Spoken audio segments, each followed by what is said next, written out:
you start to question your value. You start to question your self-worth. Like, the more money you got, the more successful you are, and most people really do buy into that. But really, I just needed a break.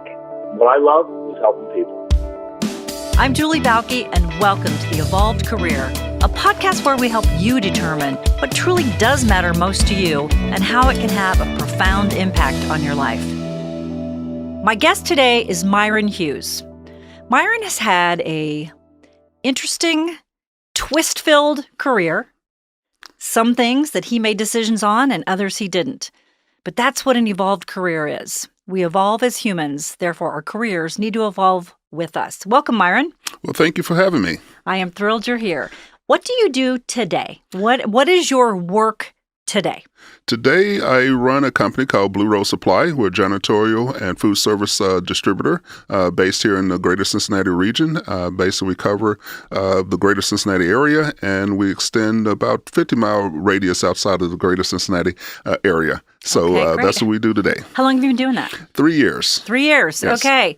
So let's go back. You grew up in Alabama?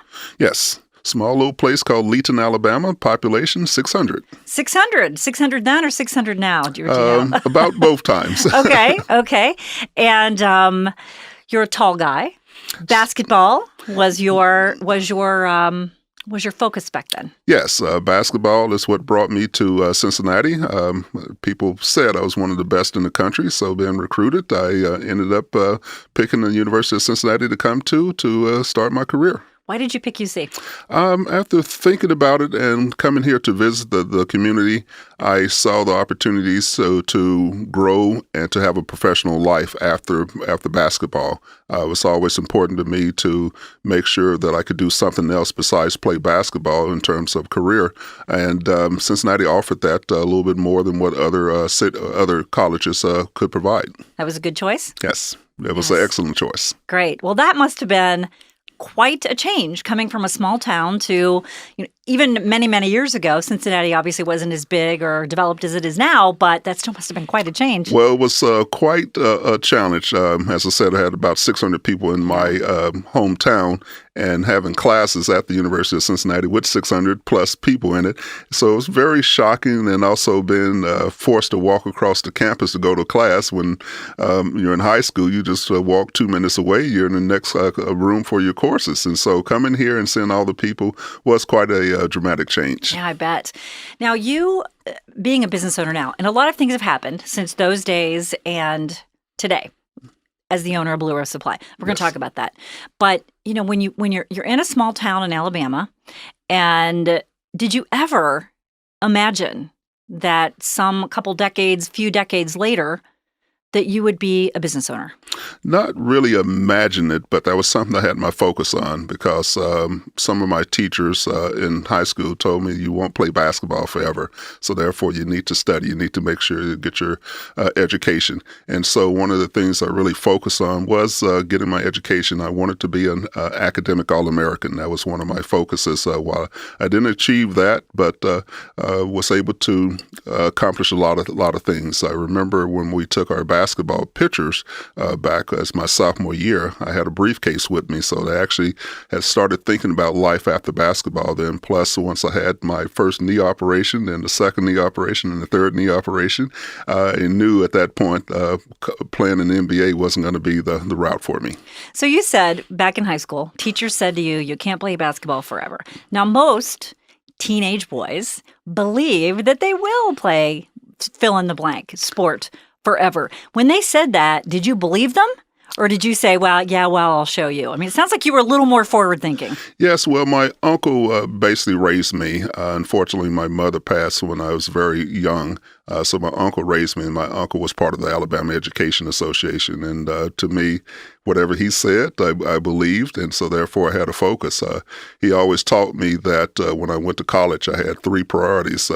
One is to get my education, two was to play basketball, and three was to enjoy school. And so I looked at it that way, and so that was always my focus. So I wanted to accomplish those things. Is your uncle still living?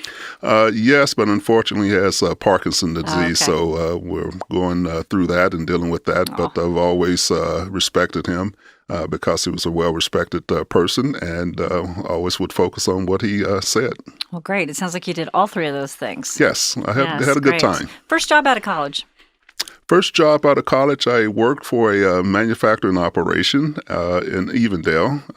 Actually, I was moving parts around, doing almost just almost like a gopher for the most part. So doing that until I got my feet underneath me.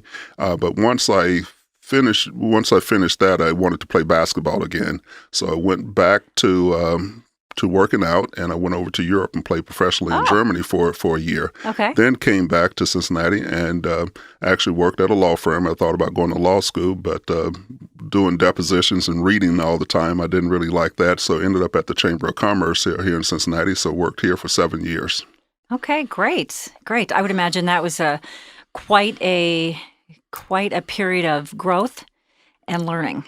Yes, it was a lot of fun doing that because I got a marketing degree from the University of Cincinnati, and working for the chamber, I worked in economic development. And so what that was all about was marketing the city. And so I had a great time doing that, and it forced me to get to know the city extremely well and all the aspects and all the assets that exist here on both sides of the river in terms of selling the city to other companies who might be looking to grow and expand into the Cincinnati marketplace.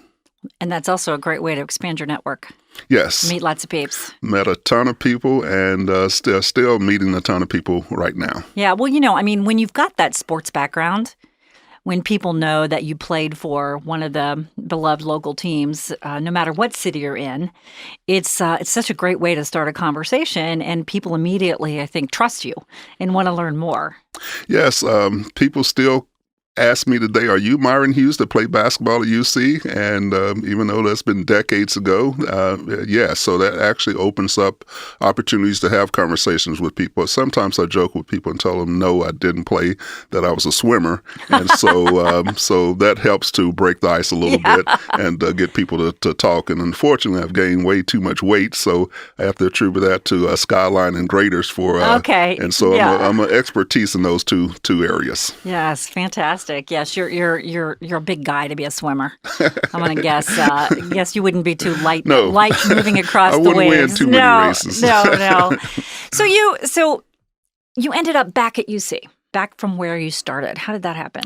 I have a love for this community and for Cincinnati. I've actually, strangely, have moved to Cincinnati 4 times.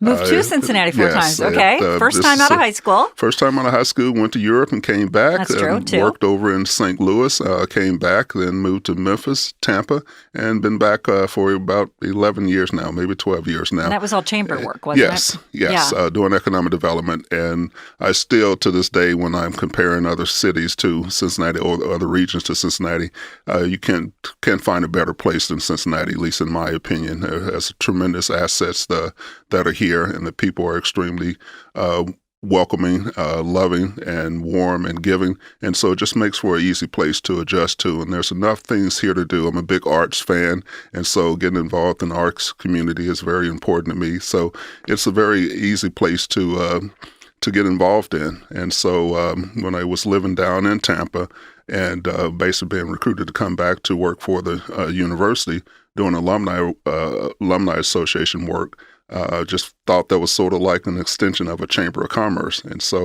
that attracted me back, and being able to work and to celebrate my university, it just made a lot of sense. Okay. Yeah, and I think that a lot of times people, let's say someone who does work for a series of chambers, after a while you start to think, that's all I can do. All I know is chambers. But what I love about that transition for you is that the transferable skill set from working at a chamber to being eventually the president of the UC Alumni Association, it's almost spot on. It's honestly, it's all about the people. And being able to relate to people, to connect with people, as we talked about earlier, networking. And doing what I did for the Chambers of Commerces that I work for, it's about getting people involved, getting people engaged. And that's what an alumni association is all about as well. How do you get the students engaged? How do you get the alums engaged, regardless if they're 18 years old or 118 years old? It's all about celebrating the university and getting people engaged and to get them more involved in helping others. Yeah, just like it was in the cities you worked in. Yes. So I think it's, we get really stuck sometimes in our heads in terms of, well, this is all I know, so this is all I can do. And the ability to draw those parallels for others, to sell yourself into something different or position yourself for success in something different is something that I don't think we're generally very good at doing for ourselves. Yeah, I think people kind of get afraid to open themselves up to invite something new into their lives. I've always been focused on you've got to continue to learn, just trying to sell any kind of region. I know a little bit about marketing, but marketing what? So trying to understand what the audience is all about and how do you endear yourself to learning more. And the only way you're going to learn more is to talk with more people. So therefore, not only did I understand a little bit about city government, county government, but what's going on in manufacturing industries here, what's going on in the office industries here, what's going on in the R&D industries here, and who's involved in those types of things. And so how do you pull all these things together? You don't have to be an expert in any one thing, but how do you gain as much knowledge about a variety of different things in order to make it work? And everything we learn, everything we experience, good and bad, in our careers, we bring with us. And so everything you learned at the Chamber, you take to the UC Alumni Association. So that city knowledge, it's not like you leave that in a file folder back on your desk, but you bring it with you. Oh, correct. When everywhere I worked at UC, it was all about how do we take UC off campus. And what I meant by that is how do you put people in the community? UC is, of course, a huge city in and of itself, but how do we make sure we're involved in the community? So getting the students out and making sure that they understand that it's more to life than just what's going on campus. So how do we get people off campus and get them more plugged in? I used to joke with our students there. I asked them which company would they want to work for, Ethicon or Johnson & Johnson. Yeah, basically those are the same company, but the people are always going for the bigger company and without thinking about, well, what's Ethicon? Well, it's a huge division of Johnson & Johnson. So how do you get people involved and to let them know that there's something out there that's bigger, but we got to open ourselves up to learning. Yeah. So how many years were at UC? Total of 8.5. 8.5. Okay. Tell us about leaving UC. Yes. Left there, unfortunately, not great circumstances, but it did push me into doing what I'm doing now. I remember when I first left, I was trying to find a job and doing something. I honestly didn't really know what I wanted to do, but the more and more I thought about this and started to think about, well, I have a dream out here. I wanted to be a very successful entrepreneur. And leaving UC actually pushed me into that direction so that I could achieve those dreams. I literally sat around for a couple months trying to understand what am I getting ready to do and how am I going to go about doing that? And do I want to move out of Cincinnati again? And decided, no, this is home now, and started to evaluate my life, evaluate who I am, and to try and take advantage of who Myron is. And so therefore, how do I sell Myron? And started to push that out a lot more. So leaving UC, I said it was kind of bittersweet, but knowing the people that I've connected with and the people that I've interacted with during the time that I was there has been tremendous.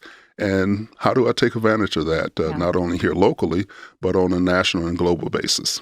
So you left UC about 3 years ago. I want to talk about that time because there's so many lessons wrapped up in that time and I've known you for a long time. We've talked about your career for a long time.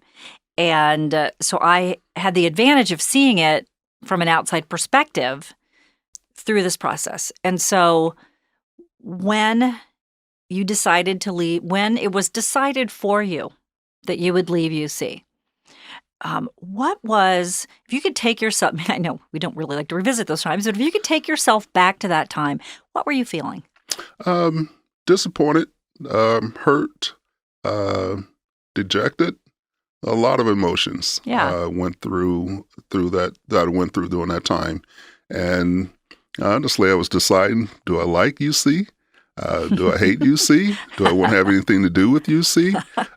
But many years ago, when I played basketball at UC, I had they changed coaches, which I did not like at the time, and I felt I was going through this same process because this new coach didn't bring me in here. I didn't know anything about this new coach, but the more I thought about it then, and during the time that I left UC, the more I thought about it, was all about the people.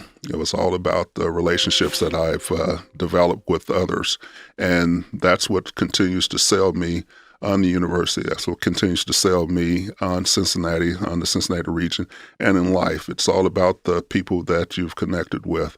And so therefore, leaving wasn't as painful once I started to really to factor that in, is that I think I've touched more good people or develop relationships with more good people than bad. Actually, someone just sent me a LinkedIn message last night saying that they miss me from UC and how they love me as a leader there. Aww. So when I start to think about those times, then it makes things a lot easier. Yeah. We get to make a lot of choices when someone makes the choice for us that we'll be moving on. It doesn't matter what it's from.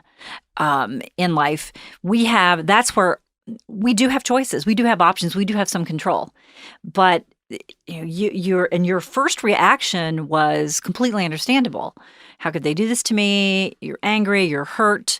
And then too many people get stuck right there, and they don't take that second step, which for you was, okay, how do I take this and how do I do something with it?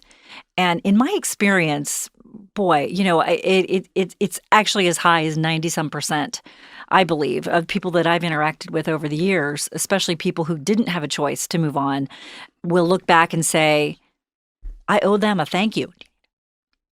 I owe them a thank you, because without that, I wouldn't have done this. So let me ask you a question. If that decision had not been made for you 3 years ago, would you still be there today? Probably yes, and probably been struggling to stay there, because I have always wanted to have my own company and to be an entrepreneur, but I was afraid to really step out there. And I think this having the decision made for me really pushed me out there to make this a lot easier step to take going forward. So I probably would have still been there, but halfway there, because I would have been on the fence because I needed to accomplish something, and I was afraid to do it, but then again, I wasn't afraid. So I was sort of caught in the middle. As someone said, Myron, you're just sitting on the fence. Mm-hmm. So when are you going to start to do something? So I think decisions being made for me just actually pushed me into that direction where I really needed to go to be where I am today. Knocked you off the fence. Knocked me off. Think about that period you were in right before you found out you wouldn't be at UC any longer. On a scale of 1 to 10, with 10 being I am the happiest guy in the world at work, where were you? Probably a 2. Isn't that funny? So it is a fascination of mine that as humans we'll accept a 2 and decide that 2 is just fine, rather than the possibility of finding something much better. Yeah, it's shocking, and I used to tell people, don't let anyone take away your joy. It's one of my sayings, and I was letting people control that for me, and which You're was like, I'm not crazy. taking my own advice. Right. And so once things changed, now, even though business is a grind and it's a challenge, I'm much happier and know my path a little bit better.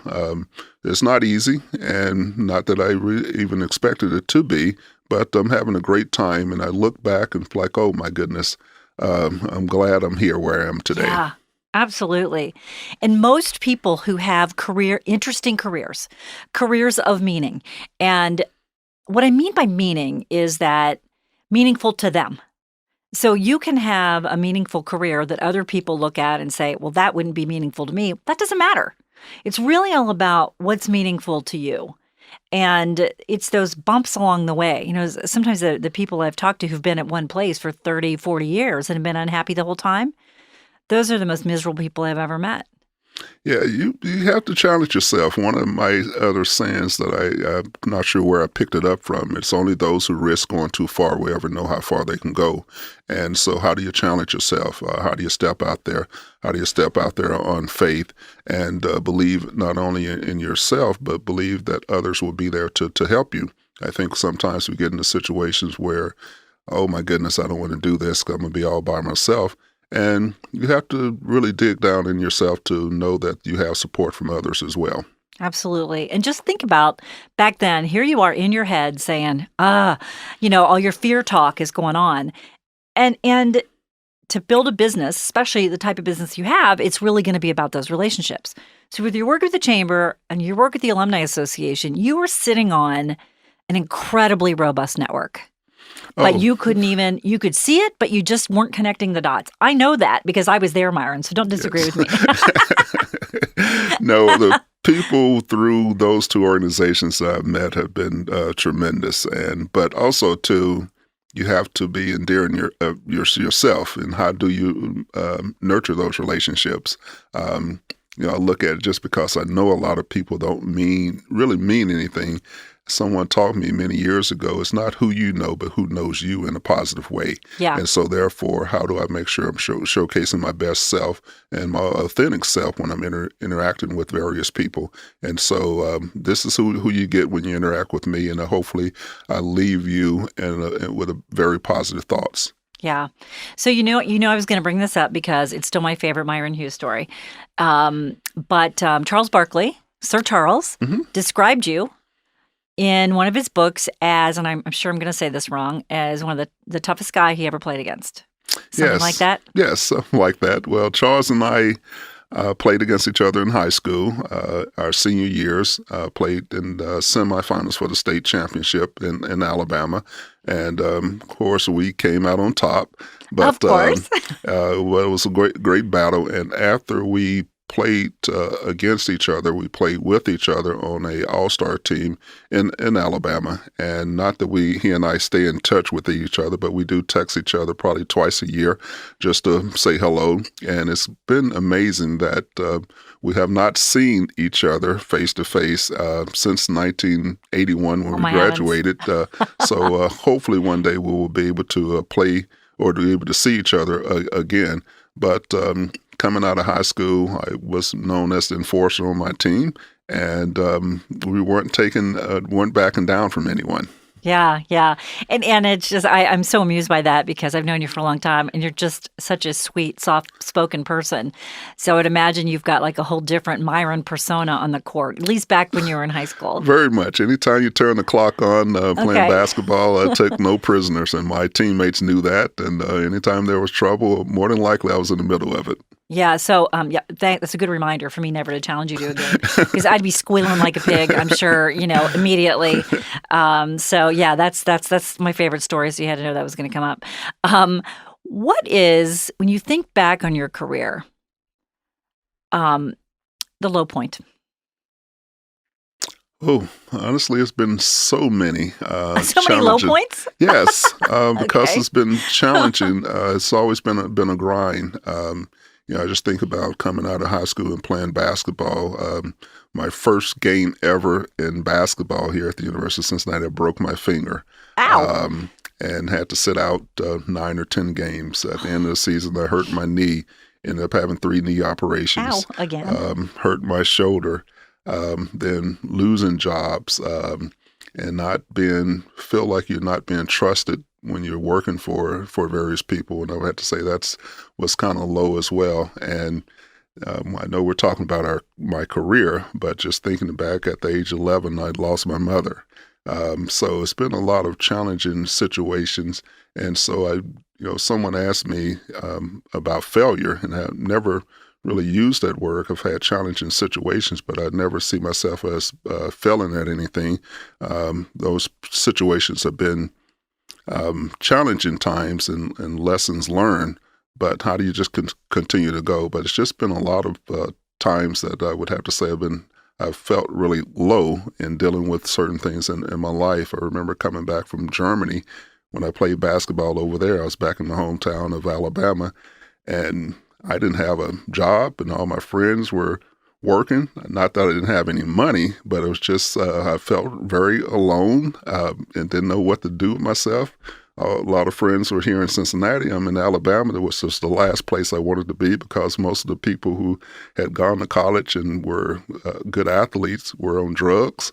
And I thought to myself, am I that now? And so, but I've had a lot of low points in my life, but it's always been, Myron, you got to keep, get back up and keep on pushing and keep challenging yourself. And so, therefore, there's been many peaks and valleys in my time. I like how you frame that. Those are challenges and opportunities, but not failures. No. Clearly not. And we're so afraid of trying something new. We're so afraid of pushing ourselves that we stay stuck, which really can be a failure and a low point in and of itself. Oh, honestly, that's life in regards to there's some great days and there's some challenging days, and how do you continue to challenge yourself to get back up and continue to fight and keep moving forward. And so nothing's easy. Even when I look at my business now, we lost 2 or 3 customers back this summer. But I had to stay focused, and we gained 3 or 4 more toward the end back this fall. So it's always going to be some ups and downs, but how do you stay focused and keep moving? So complete this sentence for me. I'm at my best when?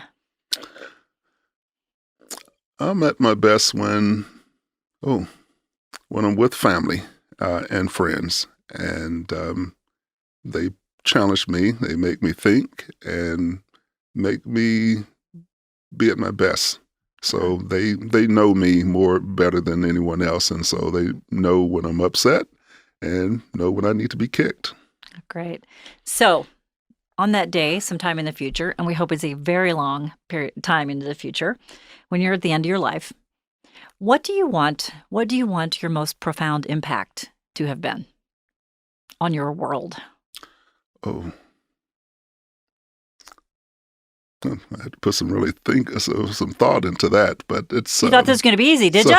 Yes, you're supposed to make these easy questions. At least give them to me in advance. No. That takes all the fun out of it. So it's all about, for me, helping people. So I'm really not sure how to phrase this, but it's all about giving back and helping others. One of the focus of my company is how do I be successful so that I can give back. So I'm constantly trying to figure out how do I help others. And so that's just part of my DNA. And so that's, in a sense, what I want my legacy to really look like is he gave back and he helped others to hopefully accomplish their dreams. Great. So the end of every podcast, I do 2 questions, one deep and one shallow. Okay. My first one is... What is, if your friends and family heard you'd been arrested, what would they assume it was for? Oh. That's the shallow one, by the way. One, they probably would not believe that. Okay. That it was some kind of huge mistake. Okay, they think it was a mistake. So, oh my goodness. Probably stealing, because I would look at it from the standpoint, I'm trying to get something to help to give to someone in need. That's a good one. And so that's what they probably would look at it being. So if Myron had been arrested, it was because he was trying to do something positive for somebody else. Yes. I'm going to pick another one just because I can, because my name's on the podcast. Which fictional character do you wish you could meet? Oh, my goodness. Honey, we could go for days. I got a list of them. Snoopy. Snoopy. Okay, yes. Why Snoopy? I'm a big Charlie Brown fan. Okay. And Snoopy's always getting involved in things, but he's always making an impact on whatever's taking place. Even though he's technically not the main character there. Doesn't matter. But he's there and involved in everything. Okay. And so whether it's good or bad, Snoopy's making an impact of the situation. What lessons in life did you learn the hard way?